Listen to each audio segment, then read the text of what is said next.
La noche, en el estrella del mar, parecía un cuadro escogido para la soledad de Ricardo Almeida. Mesas separadas por cortinas de hilo, copas de cristal que destellaban con la luz de las velas, el murmullo del mar que llegaba como un rumor letrado desde la orla. Él se sentó solo frente a un plato impecable que no logró atravesar. El tenedor quedó inmóvil, más por costumbre que por indecisión. A su alrededor, la vida social se movía con precisión, sonrisas medidas, brindis que parecían contratos. Y él, coronel retirado, convertido en hombre de negocios, conocía cada gesto, cada calculado silencio. El mundo le obedecía, él no. La puerta se abrió una vez, dos veces, y apareció una sombra pequeña, posiblemente menor, con un abrigo desgastado que apenas la envolvía. Tenía los ojos demasiado grandes para la cara, y el pelo enmarañado en mechones que olían a sal y a humedad. Hacía falta poco para adivinar el hambre, manos que buscaban algo que sujetar, mirada que miraba sin pedir permiso. Un camarero se acercó con paso medido. El gerente, Mauricio, lo siguió como un instinto corporativo, preparado para intervenir. «No puede quedarse aquí», murmuró uno de los clientes con la voz arrastrada por el vino. Pero antes de que Mauricio pudiera pronunciar la frase que suele salvar la reputación sobre la compasión, la niña entró en el radio de luz que delineaba la mesa de Ricardo.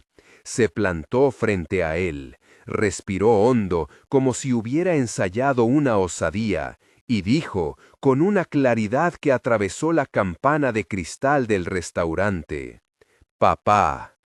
La palabra no fue una declaración pensada, fue un lugar vacío que buscaba nombre. Ricardo sintió algo distinto, un corte limpio, sin anuncio. Lo habitual habría sido mirar alrededor, ordenarse. En lugar de eso, su mano se tensó sobre el mantel. La voz infantil tenía la autoridad de quien no conoce mapas sociales y por tanto nombra el territorio por lo esencial. Papá. Todo lo que había hecho para construir su silencio se tambaleó. No era un hombre dado a gestos improvisados, pero esa noche el protocolo cedió ante una necesidad más antigua que la etiqueta. Llamó al camarero con apenas un gesto, pidieron una sopa de pescado y pan del horno, y lo hicieron sin la frialdad que se reserva para favores obligatorios. Cuando la niña se sentó, se encogió entre el respaldo y la silla, como si hubiera aprendido a aprovechar cada hueco. Sus dedos pequeñitos tomaron la cuchara con una habilidad que hablaba de costumbre en ausencia de mimos. Mauricio se mantuvo a distancia, observando la escena con la opacidad de quien mide riesgos. Un cliente millonario podía inclinar la balanza hasta la indiferencia pública, y nadie deseaba que eso cambiara. Algunos murmullos se atenuaron, otros, más directos, se convirtieron en comentarios que rozaban la hostilidad. Pero la mirada de Ricardo ya no buscaba la aprobación de la sala. Miraba a la niña que comía despacio, saboreando el caldo como quien prueba por primera vez un puerto seguro. «¿Cómo te llamas?», preguntó al fin, sin intención de ocupar el silencio con palabras de diseñador. «Julia», contestó ella, y esa sí era una verdad que sonaba a casa. Se quedó mirándola mientras el mundo seguía su coreografía. En su rostro se dibujó algo que no era lástima exactamente, parecía más bien una concesión a la posibilidad. Luego, de un modo que a él le sorprendió por su naturalidad, hizo llamar a su chofer, Antonio. «Llévela, prefiero que venga conmigo». Paulo, su hermano, habría dicho más tarde que aquello fue la decisión de un hombre que se había cansado de ver su vida en vitrinas, una compra imposible de devolver. Pero en ese instante no hubo deliberación ni hermano que lo preguntara. En la camioneta, la niña se aferró al bolsillo donde guardaba un pedazo de pan envuelto en una servilleta. Se lo ofreció a Ricardo con la solemnidad de quien comparte lo poco que posee. La cobertura en Ipanema era una alcoba de todo lo que él había ganado. Muebles sobrios, obras de arte que parecían exámenes aprobados por críticos que no existían, una vista que se inventaba la ciudad a sus pies. Cuando cruzaron el umbral, la niña movió los pies con asombro, como quien descubre un país desconocido. El silencio de las estancias estaba lleno de eco, y por primera vez desde hacía años alguien dejó caer un juguete, un trozo de memoria infantil hallado en una bolsa de telas sobre la alfombra de la sala. Sandra apareció al día siguiente como si fuera una institución. No era empleada cualquiera, había sido su confidente en las cosas domésticas, y aunque no forma legal en su vida, su mano supo cómo tender un puente entre lo institucional y lo humano. Preparó un baño con burbujas, cargó una toalla que olía a lociones suaves y habló con la niña como quien conoce la receta del consuelo. Primero el agua caliente, luego la canción, decía, mientras la niña reía por el cosquilleo de las burbujas en los pies.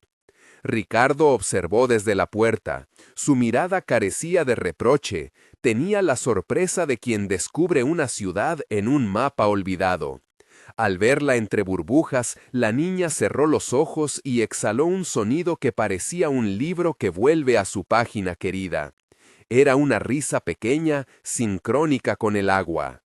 Los días que siguieron se acomodaron en una lógica nueva. El desayuno junto al ventanal, el olor del pan recién horneado que Sandra conseguía de una panadería modesta. La niña aprendiendo a decir café sin arrugar la nariz. La insistencia de Ricardo en no invadir su espacio, aunque lentamente fue cediendo a la costumbre de dejar una taza de leche junto a su cama. Elena replicó que la resiliencia no es indiferencia a la pérdida, sino la capacidad de convertir la carencia en motor de adaptación. En las sesiones, la niña hablaba del mar como si fuera un personaje. La playa tiene memoria, dijo una vez, guarda las cosas que la gente no puede sostener. Ricardo, sentado fuera del despacho, escuchaba y descubría que esa imagen le calaba hasta los huesos. Un contraste persistente fue la reacción del padre biológico, Gilberto. Conocido por algunos en los barrios por sus episodios de consumo que lo dejaron a la deriva, no fue presentado como un villano esforzado, sino como un hombre que había renunciado a la constancia. Cuando lo localizaron mediante rastros y vecinos, su primera aparición fue confusa. Ojos rojos, manos que no encontraban la forma de ser firmes, palabras que se enredaban en explicaciones con olor a culpa. No hubo teatro, sino algo más doloroso, la constatación de una falla humana que no buscaba excusas, sino su propia redención. Ricardo decidió que la reunión sería en Paraty, un lugar que parecía permitir confesiones por el rumor de su geografía. Viajaron con moderación, Paulo a su espalda, Marcelo cuidando los papeles, Sandra con el bolso lleno de remedios para noches rotas. El pequeño viaje tuvo la cadencia de quien mide cada palabra antes de pronunciarla. Gilberto llegó con los ojos hundidos por la sobriedad intermitente. El encuentro fue incómodo, como dos piezas de un viejo rompecabezas que no encajan sin fricción. «No tengo excusas», dijo Gilberto con voz quebrada. «Me equivoqué, no supe cuidarla». La niña, que iba observando desde una esquina, dijo con la impiedad de la honestidad infantil: «Tú te fuiste, mamá se fue, yo me quedé». No hubo abrazos grandilocuentes, hubo en cambio una escena de silencios y miradas. Ricardo rompió la tensión con una promesa mínima. que habría protección, que no permitiría que la niña volviera a vagar sin techo. Gilberto escuchó y asintió, con una mezcla de alivio y derrota. Para algunos, la situación parecía resolverse con un gesto paternal del hombre rico. Para otros, el proceso apenas comenzaba. Había obligaciones legales que cumplir, y el más humano de todos, el bienestar de la niña, debía prevalecer sobre el orgullo o la culpa. Un día, semanas después de aquel primer encuentro en el restaurante, en la cama del cuarto donde la niña solía leer antes de dormir, Ricardo encontró su mano pequeña sosteniendo un trozo de papel arrugado. Estaba escrito con trazos infantiles: Papá, Julia. Lo dobló con cuidado y lo guardó en el bolsillo de la chaqueta. Fue un acto cívico y al mismo tiempo íntimo. Un registro, una prueba de que algo había comenzado a arraigar. La rutina consolidó rituales inesperados, el baño con burbujas que ahora era un ritual de risa compartida, la sopa los martes porque a la niña le gustaban esos días con olor a cilantro, las historias de la abuela que Sandra contaba con voz baja. Los tenis con luces se convirtieron en un compañero nocturno, el vestido azul en una promesa implícita de salir a la plaza sin temor.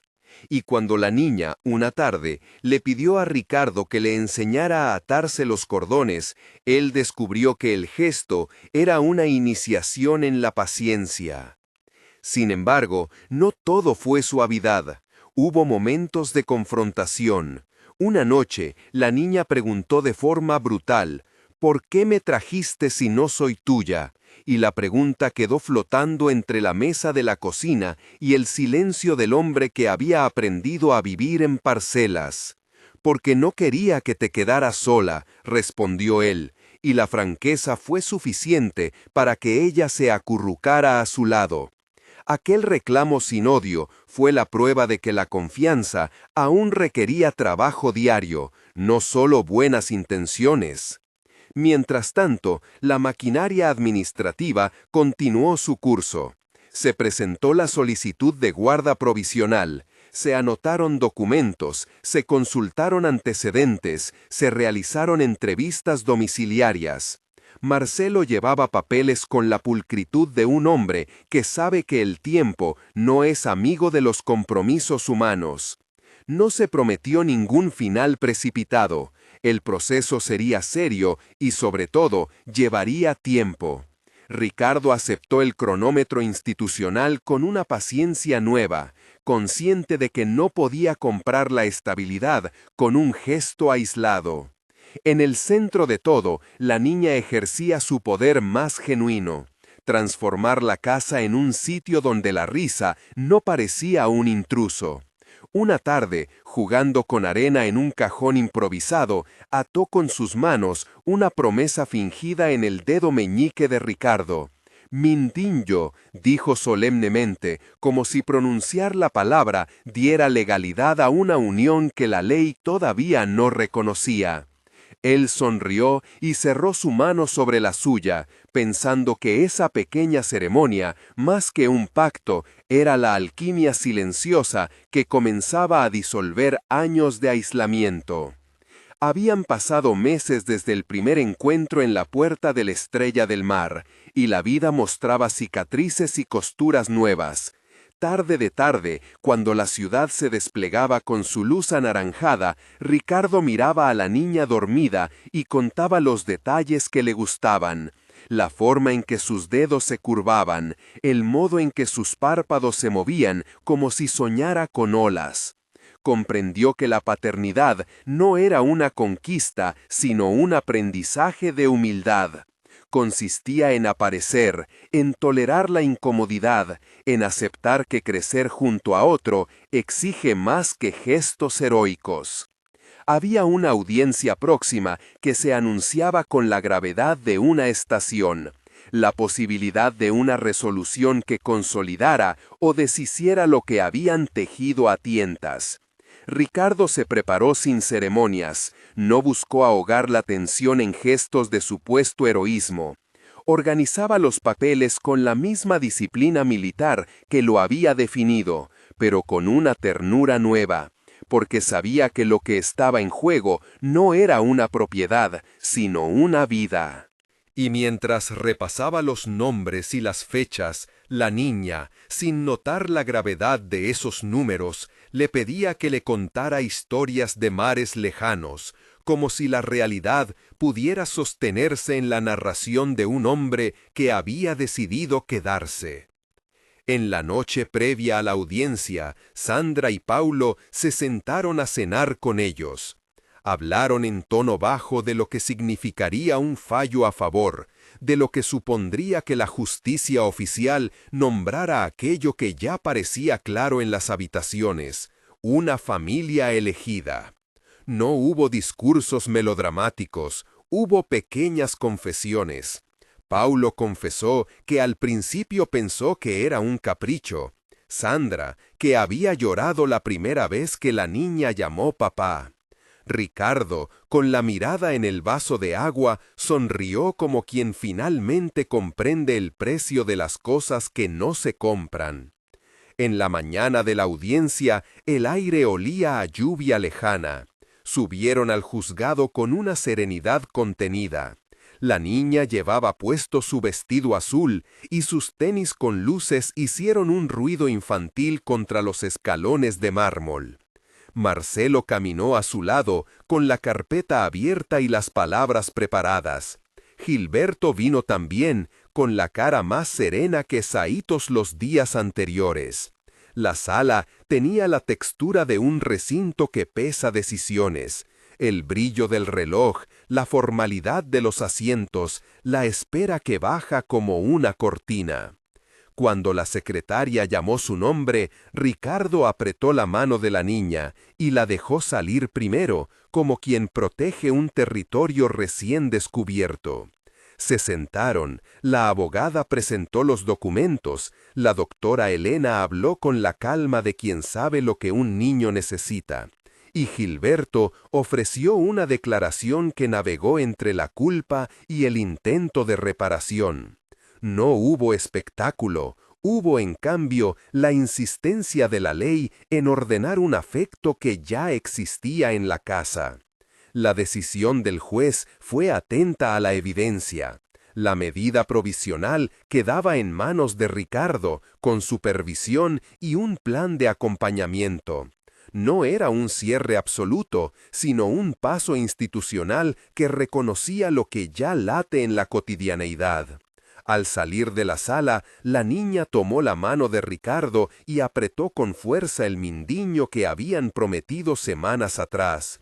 Él respondió con la misma intensidad y por un momento la ciudad se cerró a su alrededor, dejándolos en una burbuja que tenía el calor de la posibilidad. Afuera, el mundo parecía continuar con su ruido habitual, coches, conversaciones, la vida que no espera. Pero dentro de Ricardo había nacido un ritmo nuevo. Caminó hasta la plaza con la niña a su lado y mientras la observaba saltar sobre una fila de adoquines, supo que no bastaba con proteger, debía enseñar, acompañar, sostener. Comprendió que la redención que buscaba no venía de gestos heroicos, sino de la paciencia diaria y de la decisión firme de estar. No obstante, la historia no estaba terminada. Quedaban conversaciones por pulir, heridas por atender y una audiencia definitiva que pondría a prueba no la intención, sino la profundidad del vínculo. La vida continuó su costura lenta, con días de victoria pequeña y noches de inquietud.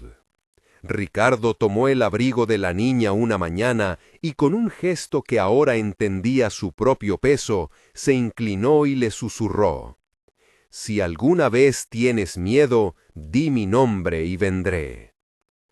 Ella lo miró con una certeza que no admite demora, y apretándole el minjillo dijo: «Papá». Y esa vez la palabra no fue una invocación accidental ni una prueba. Sonó como una casa que por fin se nombra a sí misma. La ciudad siguió, y ellos volvieron a la cobertura, donde la vida diaria los esperaba con el olor del pan y las pequeñas batallas que hacen una familia. Pero había una escena que todavía debía escribirse, en la que el pasado, después de ser mirado, quizá permitiría una conclusión pública que sellara lo privado: la audiencia que certificaría la adopción. Y mientras los días pasaban, esa posibilidad se acercaba con la gravedad de lo definitivo. Los días que siguieron a la medida provisional fueron un tejido de gestos minúsculos que para Ricardo tenían la fuerza de un rito. Desayunos a horas casi iguales, la niña reclamando que le cortara las tostadas como siempre, los zapatos alineados en la puerta, la lista de comidas pegadas con imanes en la nevera. A veces se sorprendía a sí mismo hablando en voz baja como si repitiera un juramento: aprender a bañar, aprender a curar, aprender a explicar las palabras que a ella todavía le parecían grandes. Hubo noches en que la paciencia se le acabó y se quedó mirando el techo preguntándose si sería suficiente. La trabajadora social vino 2 veces en una semana. Llevaba la carpeta con un sello municipal y una mirada que intentaba no convertirse en sentencia. Observó la habitación, midió el tiempo que la niña tardaba en dormirse, preguntó por las rutinas, por la red de apoyo. Sandra y Paulo aparecieron en varias entrevistas, vecinos que constataron el clima de la casa, amigos que juraron ver en Ricardo una constancia real. Marcelo dejó copias de los expedientes y de las pruebas de que la niña había permanecido allí con regularidad. Gilberto, pese a su pasado confuso, aceptó dar una declaración por escrito que reconocía su responsabilidad y su deseo de reparación. Fue la trabajadora quien, con la discreción del que no quiere alterar esperanzas, deslizó la primera preocupación formal. Los tribunales valoran el afecto, pero también la previsibilidad, dijo, mientras anotaba en su plan de seguimiento. Ricardo tragó y pensó en sus turnos, en la mensualidad de la vivienda, en las facturas apiladas entre el congelador y la puerta. Había reconstruido su vida con paciencia, pero la adopción pedía otra cosa: una certificación de que ese hogar no sería un refugio temporal. Los días que siguieron a la medida provisional fueron un tejido de gestos minúsculos que para Ricardo tenían la fuerza de un rito. Desayunos a horas casi iguales, la niña reclamando que le cortara las tostadas como siempre, los zapatos alineados en la puerta, la lista de comidas pegadas con imanes en la nevera. A veces se sorprendía a sí mismo hablando en voz baja como si repitiera un juramento: aprender a bañar, aprender a curar, aprender a explicar las palabras que a ella todavía le parecían grandes. Hubo noches en que la paciencia se le acabó y se quedó mirando el techo, preguntándose si sería suficiente. La trabajadora social vino 2 veces en una semana. Llevaba la carpeta con un sello municipal y una mirada que intentaba no convertirse en sentencia. Observó la habitación, midió el tiempo que la niña tardaba en dormirse, preguntó por las rutinas, por la red de apoyo. Sandra y Paulo aparecieron en varias entrevistas, vecinos que constataron el clima de la casa, amigos que juraron ver en Ricardo una constancia real. Marcelo dejó copias de los expedientes y de las pruebas de que la niña había permanecido allí con regularidad. Gilberto, pese a su pasado confuso, aceptó dar una declaración por escrito que reconocía su responsabilidad y su deseo de reparación. Fue la trabajadora quien, con la discreción del que no quiere alterar esperanzas, deslizó la primera preocupación formal. Los tribunales valoran el afecto, pero también la previsibilidad, dijo, mientras anotaba en su plan de seguimiento. Ricardo tragó y pensó en sus turnos, en la mensualidad de la vivienda, en las facturas apiladas entre el congelador y la puerta. Había reconstruido su vida con paciencia, pero la adopción pedía otra cosa: una certificación de que ese hogar no sería un refugio temporal. Marcelo. Sistema. Text-to-Speech Generation. Marcelo le sugirió un plan práctico: contrato de trabajo, comprobantes, carta del casero, y Ricardo se lanzó a ello con la misma intensidad con la que había aprendido a anudar la bufanda de la niña. En la cocina, entre la harina y las risas, hablaron también de nombres. La niña había llegado con un nombre que nadie usaba, y en la madrugada, cuando la luna golpeaba el vidrio del baño, Ricardo le preguntó si quería elegir uno, para cuando el juez les diera esa cosa grande. Ella, con la seriedad de quien abre un cofre, dijo que quería uno que oliera a playa. Ricardo propuso mar, luz o arenita, y ella negó con la cabeza antes de decidirse por algo improvisado, un nombre diminuto y luminoso que ninguno de los dos había escuchado antes, y que ellos dijeron en voz alta hasta que sonó propio. La noticia del acta provisional calmó a algunos y despertó a otros. Un día llegó una carta de aspecto ordinario que desencadenó el primer resquicio en la calma: una tía materna reclamando información y pidiendo entrevistas. Estaba en una localidad a 200 kilómetros, decía la misiva, y solicitaba participar en las instancias para la protección de la menor. No reclamaba la custodia de forma rotunda, más bien pedía ser escuchada. Marcelo llamó desde el despacho y explicó que, legalmente, una voz nueva no era extraña, que había plazos y rituales para garantizar el derecho de parentesco. Ricardo sintió el pecho apretado por una mezcla de alivio y temor. Si la tía venía con energías, si traía pruebas, si el tribunal se viera obligado a abrir otra vez lo que ya había intentado cerrar. Gilberto, enterado de la carta, se quedó en silencio un rato, como si las palabras le faltaran. No habló de culpas, habló de posibilidades de reparar, de cómo la verdad siempre aparece con costuras. Si esa mujer tiene algo genuino, se oirá, pero nadie me quitará de la memoria lo que vi aquí, dijo por fin, señalando la casa donde la niña ahora corría con pedacitos de papel como alas. Sus manos temblaban levemente, y Ricardo por primera vez le puso la mano en el hombro sin pensar en la distancia que los separaba antes. Hubo gestiones que se resolvieron con rapidez. La escuela aceptó a la niña para un cupo provisional. La vecina mayor ofreció una constancia de convivencia. Sandra consiguió que el médico de cabecera dejara por escrito la evolución de la menor. Otras cosas tardaron y pesaron: certificaciones policiales, la búsqueda de un documento de identidad que en su momento se había extraviado, la doble comprobación de antecedentes de quienes habían declarado a favor. El proceso judicial, cuando no se muestra, se mueve como un mecanismo de engranajes fríos. Cuando aparece, ocupa la casa con llamadas, notificaciones, papeles.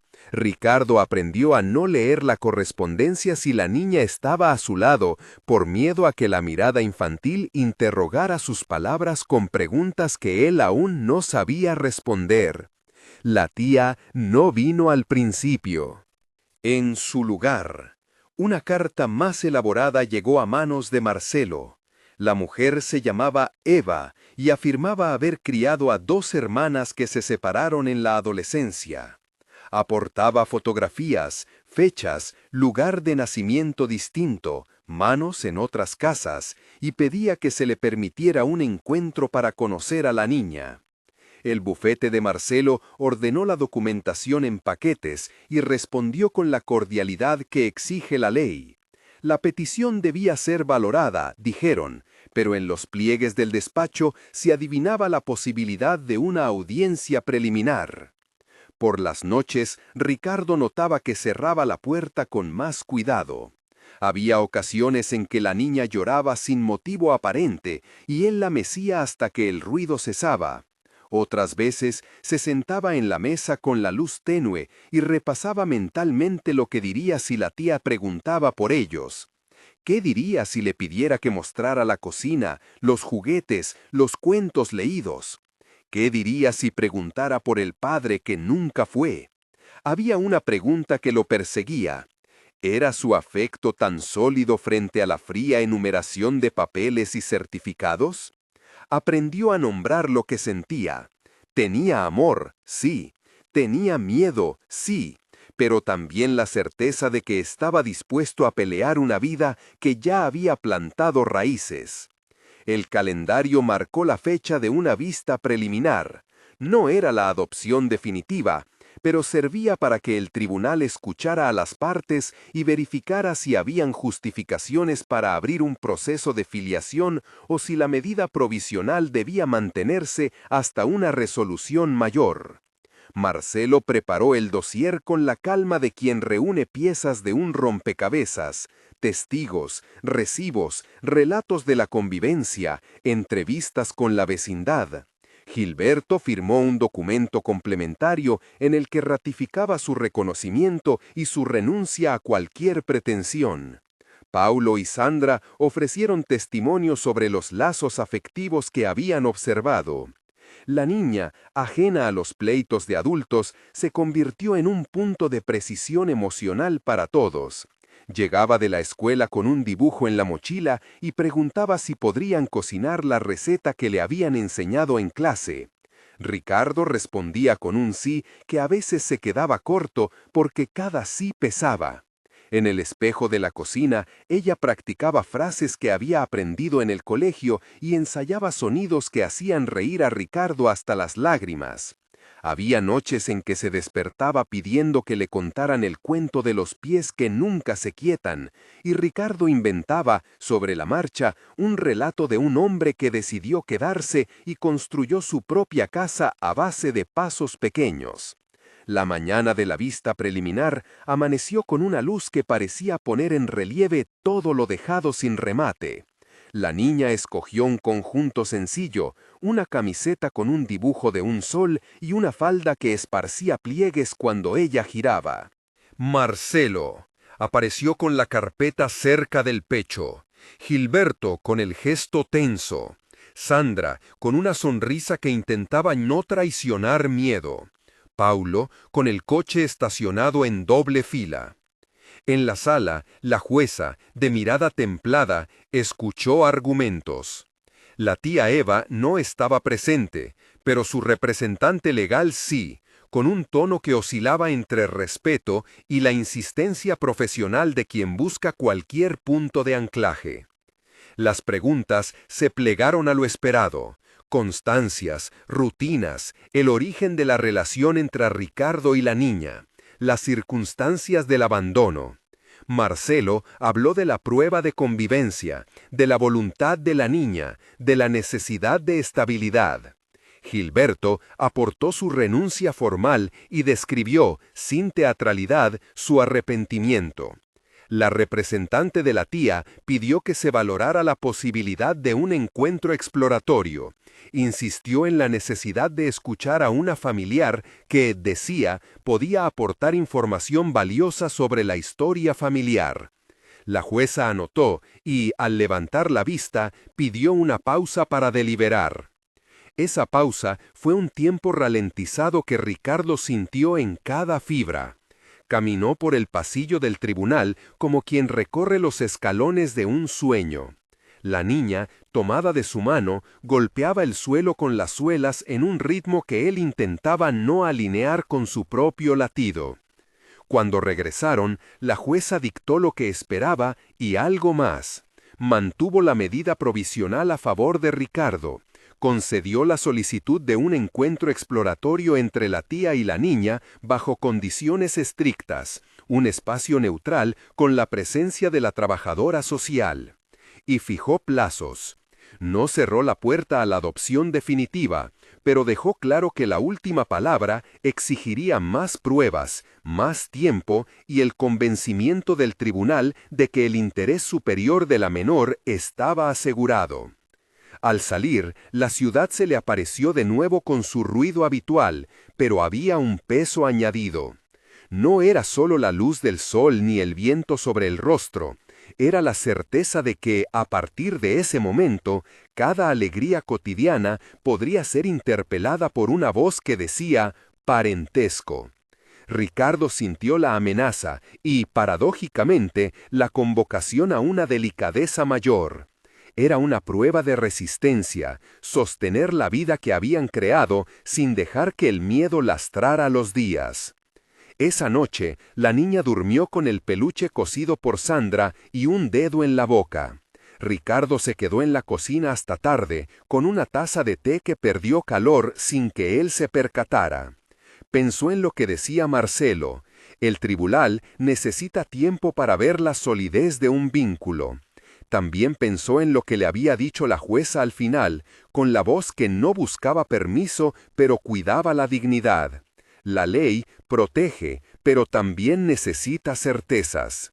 A la madrugada, Ricardo se levantó y, sin encender la luz, fue hasta la habitación de la niña. La observó dormir como quien mira una promesa todavía por verificar. Se inclinó y, sin ruido, susurró la promesa que ya había hecho otras veces. No dejaría que nadie le tomara lo que habían aprendido a hacer juntos. Al día siguiente, un correo con nueva fecha llegó. La tía pretendía realizar el encuentro exploratorio en 10 días. La trabajadora social propuso el local del centro comunitario con 2 profesionales presentes.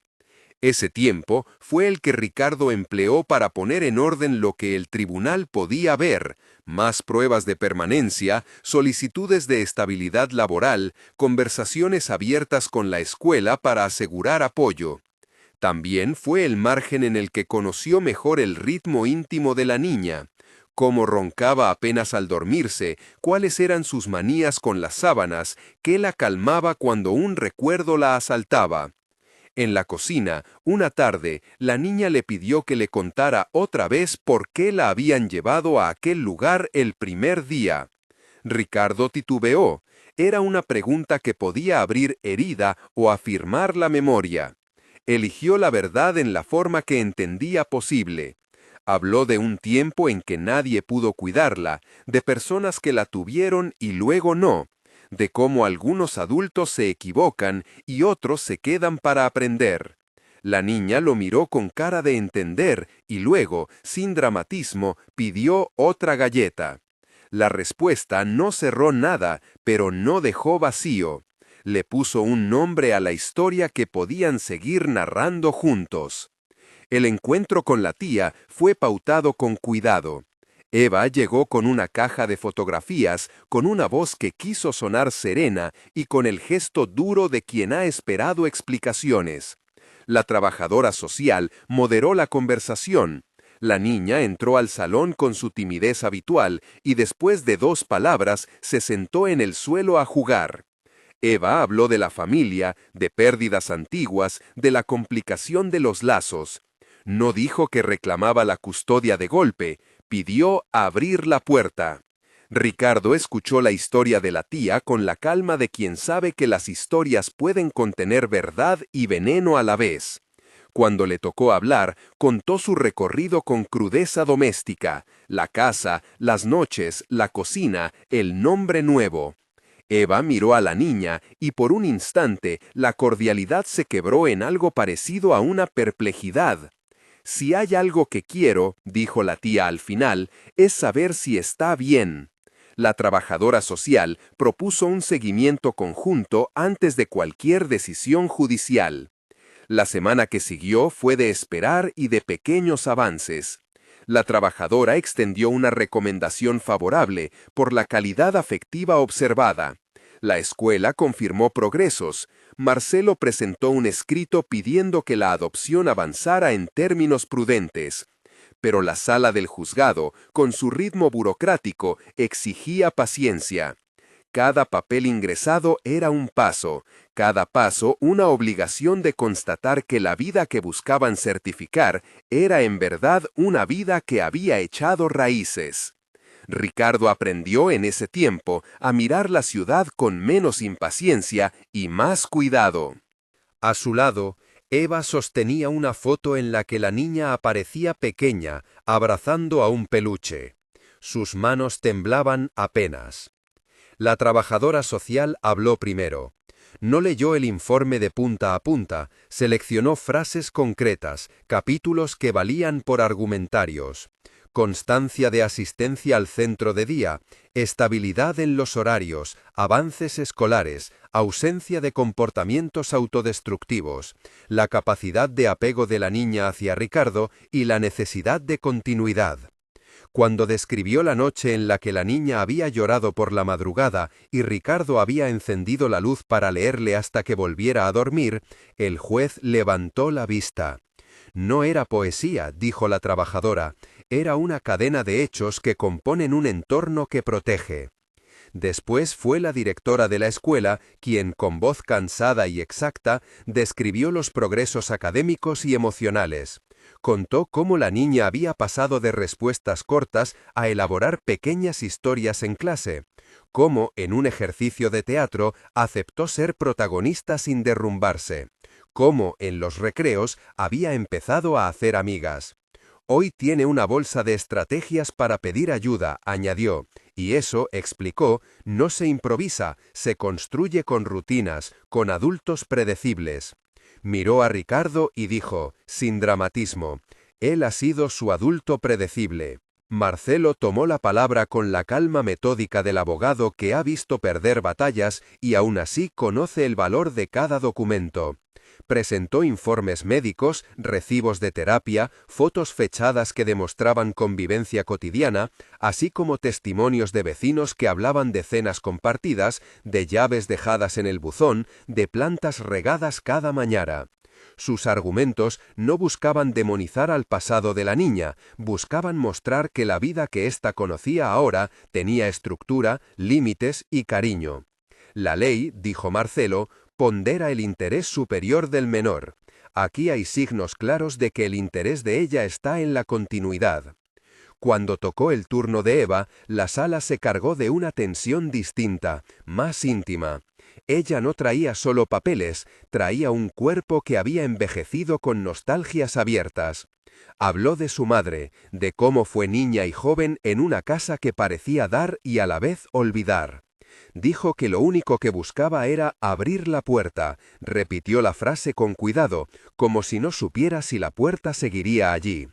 Contó episodios de consumo en el pasado, reconoció ausencias, explicó que había pasado años en terapia y que había reconstruido una rutina estable con un trabajo y un pequeño apartamento. No pidió arrebatarles la vida que la niña había encontrado, pidió integrarse, reclamar un espacio de presencia. Confesó, con un hilo de voz que se le quiebra, que a veces cuando veía una muñeca en la calle sentía que el corazón le daba un salto y no sabía si era pena o culpa. El juez le hizo preguntas concretas, sin aspavientos, sobre su trabajo, sobre horarios, sobre si había sostenido contacto regular, sobre los motivos por los cuales no reclamó antes. Eva respondió con la honestidad precaria de quien teme que la franqueza sea también su condena. Cuando le preguntaron por visitas, por la propuesta de seguimiento conjunto, aceptó. Dijo que no quería que la niña volviera a la inestabilidad, que prefería entrar con acompañamiento profesional, con límites claros. Había, en su voz, un temblor de alguien que intenta vender su fiabilidad con las manos vacías. Mientras tanto, Ricardo se encontró observando los gestos, la forma en que la niña se acomodó entre sus brazos, cómo tamborileaba con el pie, cómo miraba a Eva con curiosidad y ausencia al mismo tiempo. No buscó señalar culpas, sabía que la historia de la niña no era de héroes ni villanos. Era una red fina en la que cada quien había dejado una huella que podía ayudar o doler. Pensó en la flor aplastada que ella le había dado la noche anterior y en la promesa que había hecho bajo la lluvia. El juez cerró la ronda de preguntas y anunció que escucharía a las partes y que, por la complejidad, pediría un tiempo para resolver. El lapso entre la audiencia y la resolución fue más tenso de lo que Ricardo imaginó. Salieron del edificio con una mezcla de alivio y desasosiego. La lluvia había amainado y la ciudad olía a tierra mojada y a hojas caídas. Eva se sentó en un banco cercano, miró a la niña que ahora buscaba jugar con una piedra y sin pedir permiso le ofreció una galleta de su bolso. Fue un gesto pequeño que no borraba meses, pero que dejó entrever que quizás la puerta se abría en ambas direcciones. Los días que siguieron a la vista se convirtieron en una tregua suspendida. Hubo intercambios de correos formales entre las partes y la trabajadora social coordinó un plan de encuentros supervisados que incluía sesiones con la niña en presencia de la profesional. Eva acudió a la primera cita con puntualidad y con la caja de fotografías. Se sentaron en la sala de actividades, pinturas por los rincones, alfombra de colores, la sensación de que allí todo se medía para niños. La niña aceptó la mano de la tía por un rato, luego la soltó para subir a la alfombra y armar una torre con los cubos. Eva observó, sonrió con cautela, y cuando la trabajadora social sugirió que podían intentar leer juntas, ambas se inclinaron sobre un cuento. No fue una escena de reconciliación épica, fue un ensayo de convivencia donde nadie fingió milagros. En casa, Ricardo notó que la niña hablaba de Eva de forma más despojada. A veces llamaba a la tía por su nombre y otras la nombraba como la señora de las fotos. Le contó a Ricardo que le había enseñado una canción que aprendió cuando era pequeña y entonó 2 versos con la naturalidad de quien guarda la memoria como un juguete que saca de vez en cuando. Ricardo no vio eso como una amenaza, lo percibió como un acorde delicado que ampliaba el paisaje de la niña. La resolución llegó con una carta formal. El juez acogía el informe favorable hacia la adopción, pero con condiciones. Ordenaba la continuación del plan de visitas y la evaluación semestral durante 2 años, con informes que debían constatar la estabilidad de la tía en su proceso de reintegración y la conservación de los lazos con la figura del cuidador actual. Es decir, la adopción no se negaba, pero la restitución tampoco se aceleraba sin garantías. El tribunal priorizaba la continuidad emocional, pero también quería dar a la tía una oportunidad regulada. Era una decisión que no satisfizo por completo a ninguna parte, pero buscaba, en su balanza fría, no romper más de lo imprescindible. Ricardo leyó la notificación sentado en la cocina, la niña acurrucada en su falda con la mitad de un bocadillo de jamón en la mano. Al principio hubo alivio, la palabra adopción apareció por fin en un papel oficial. Luego miedo, el veredicto implicaba vigilancia y la posibilidad de reversibilidad. ¿Y si Eva cambiaba sus intenciones? ¿Y si las visitas, las evaluaciones, llevaban la tensión hacia un punto de quiebre? Pero también entendió la prudencia. Una sentencia que sellara todo de un golpe habría sido un error de corazón, una especie de venganza de amor sobre la complejidad humana. La niña, por su parte, recibió la noticia con la misma serenidad con la que había aceptado tantas cosas nuevas. Levantó la vista, preguntó por la torta de cumpleaños que habían prometido y sugirió que invitaran a la tía a soplar una vela junto a ellos cuando llegara la hora. Para ella, las estructuras legales eran por ahora un ruido de adultos. Su brújula era el calor de quien la atendía cada día. Vinieron entonces meses intensos. Había controles, citas con la trabajadora social, informes escolares periódicos, sesiones de terapia en las que la niña hablaba en dibujos y en silencios. Eva cumplió con las visitas, pasó por momentos de avance y retroceso, de respuestas firmes y vacíos repentinos. Ricardo, en su lugar, sostuvo la cotidianidad: cocina, escuela, siestas compartidas, conversaciones que no pretendían ser enseñanzas sino compañía. En las noches en que la ansiedad amenazaba con despertarlo, volvía a mirar la pequeña flor que había guardado en un libro, aplastada, con el color desvanecido. Era su reliquia, prueba de que ella lo había elegido a veces por algo que no se podía medir con formularios. El punto más tenso de esos meses fue una reunión en la que la tía expresó un deseo inesperado: pedir más tiempo para estar sola con la niña, en un espacio sin supervisión. Dijo que necesitaba mostrarse como adulta confiable, sin la presencia de una tercera persona que, según ella, infantilizaba la posibilidad de un vínculo real. La trabajadora social escuchó con cautela. Planteó la necesidad de pasos graduales, de objetivos alcanzables, y propuso un plan intermedio: salidas conjuntas supervisadas en entornos públicos y evaluaciones de respuesta de la niña ante esos cambios. Eva aceptó, pero la tensión quedó flotando. Cada paso hacia la autonomía de la tía era para Ricardo un paso que podía hacer tambalear la arquitectura que habían construido juntos. En una de esas salidas, en un parque con bancos mojados y columpios que crujían, la niña decidió, sin previo aviso, deslizarse del regazo de Ricardo y sentarse junto a la tía. Pasaron 5 minutos en los que él miró sin respirar, observando cómo la niña apoyaba la cabeza en el hombro de Eva y cerraba los ojos. No fue un abandono, fue un préstamo breve que le permitió a Ricardo medir su propia elasticidad afectiva. Entendió que el amor no es exclusivamente retención, sino también capacidad de abrir la mano sin saber si lo que se va volverá. Cuando la niña volvió a su lado minutos después, abrazó a Ricardo y le dijo: ¿Podemos plantar otra flor?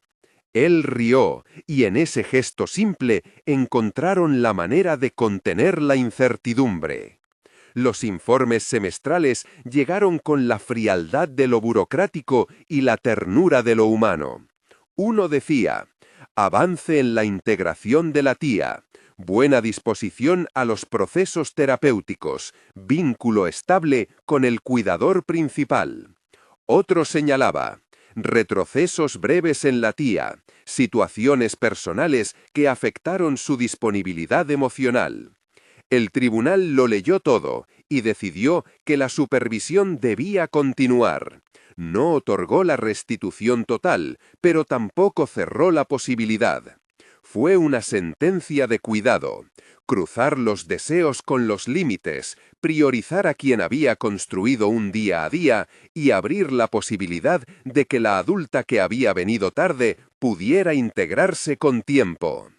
Ricardo aprendió a reducir su ansiedad transformándola en algo que sí podía ofrecer: constancia.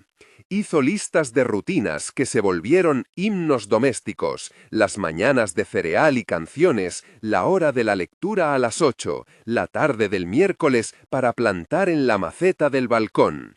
Escribió algunas notas en un cuaderno, no para el juzgado, sino para él, sobre lo que la niña prefería, sobre los pasos que habían dado y los miedos que aún restaban. A veces, cuando la noche se sentaba pesada, releía esas páginas como si fueran mapas seguros. Una mañana, la trabajadora social llamó para decir que proponía acelerar una evaluación final.